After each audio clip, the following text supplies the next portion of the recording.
Last week, I watched the movie Sound of Freedom in the theaters. Though it had been out for nearly a month, it was still difficult to find good seats. And in fact, it continues to do better than many other anticipated block office hits with much bigger budgets.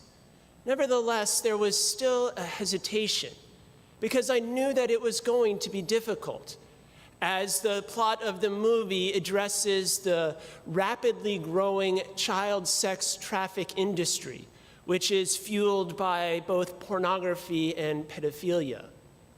Currently, the estimations are that there are 10 million children trapped in slavery, with nearly 80% involved with some sort of sexual exploitation. This is not just a problem somewhere else. The United States is one of the worst countries in the world, and Florida is one of the top 3 worst states in the country. Though I knew that this was going to be difficult, the movie did a very excellent job in expressing or portraying the gravity of this situation without the use of graphic images. Yet it left me very disturbed. In fact, in the first few minutes of the movie, I was feeling myself getting sick to my stomach and even considered walking out. But it is one of those movies that is good to watch, even though it doesn't feel good to watch it, because the topic is something of extreme importance, perhaps like some homilies that we hear. When the movie was over, there was a somber and sober silence which enveloped the audience. On the way out, the only thing that broke the silence was when somebody near me said, "There's a special place in hell for people like that."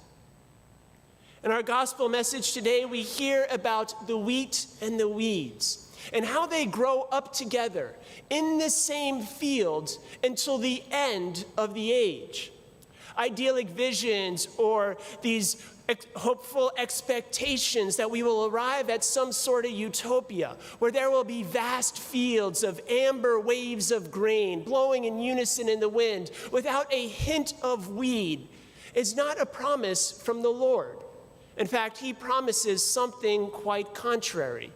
And though he knows it, he still allows it. You see, wheat and weeds not only grow up together, but they actually begin to grow together. They become intertwined. And when they are young, they are perhaps very indistinguishable one from the other until they are fully ripe and it is time for harvest. Therefore, God will not tear up the weeds for fear that he will also tear up the wheat as well. His patience is directed towards our salvation. When that person at the end of the movie said that there is a special place in hell for people like that, I found that my immediate response was one of agreement. Any man or woman who is capable of perpetrating such an atrocious evil against innocent children is an animal. They're worse than an animal. Just as they've tortured other people, they deserve to be tortured themselves, eternally perhaps. And while that movie left me deeply disturbed, what was also beginning to disturb me was the hate that I was beginning to feel. That fire into which I wanted to throw those people, that fire which would consume them and burn them for all of eternity, was also beginning to consume my own heart.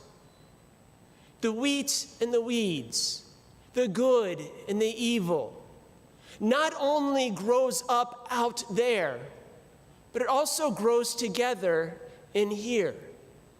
And God tolerates the one so as not to destroy the other. There is a fine line which separates righteous anger from unrighteous hatred. Perhaps it's the same fine line that separates the wheat from the weeds.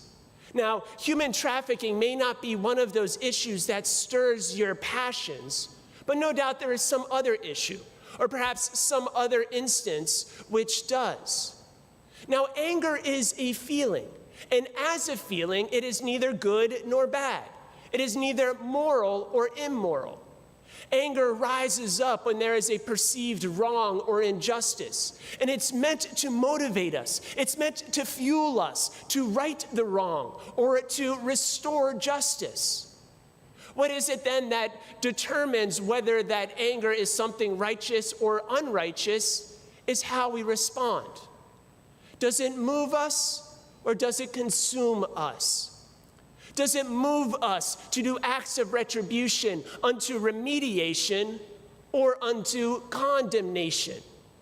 Does it consume us? Does it consume us in a blind rage, a blind fury, such that we can no longer see and distinguish between the sin and the sinner, between the action and the actor, between the weed and the weeds?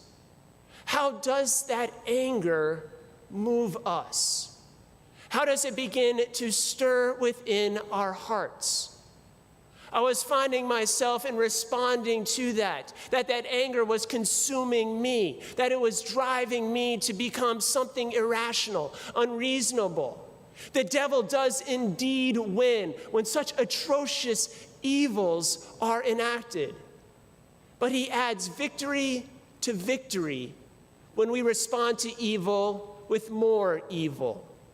When hatred is our answer to wrongdoing, when we simply want to see an increased number of people suffering, an increased number of people burning, an increased number of people rotting in some jail cell.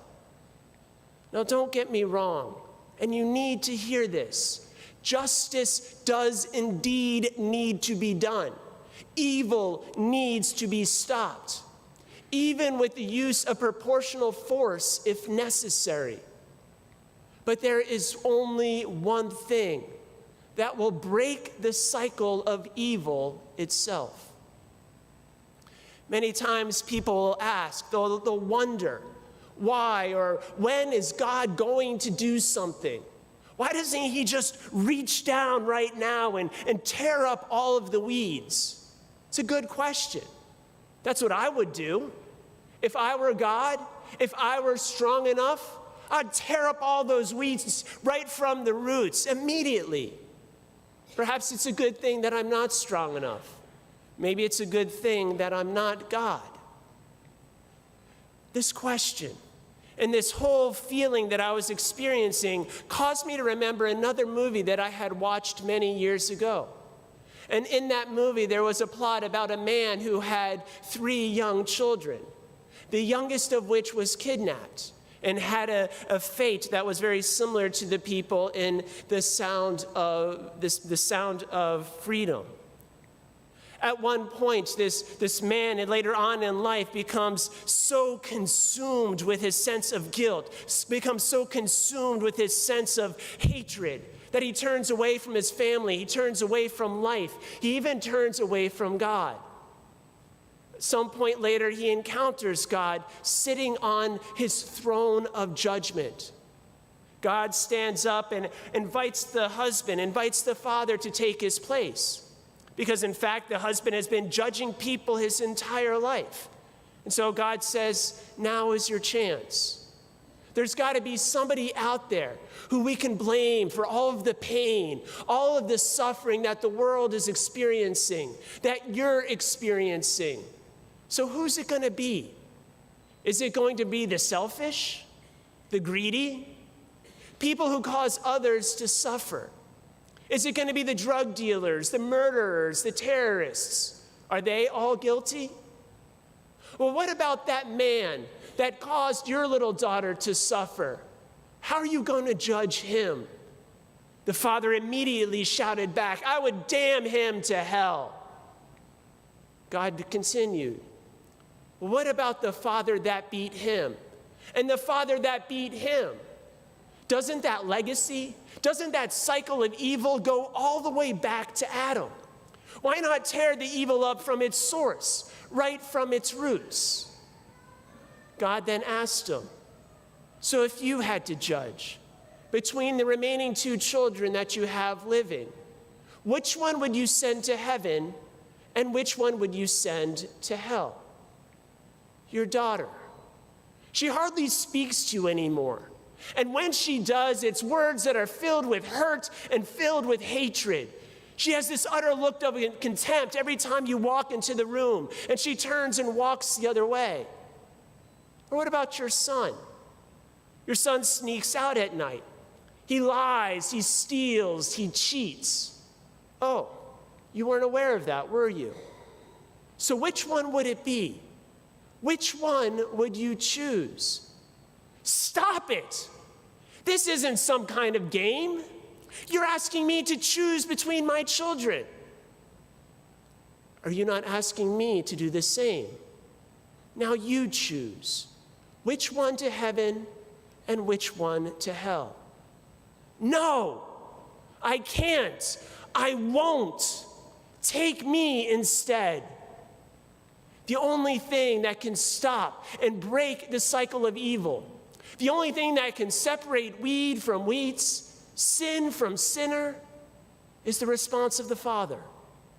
Take me instead.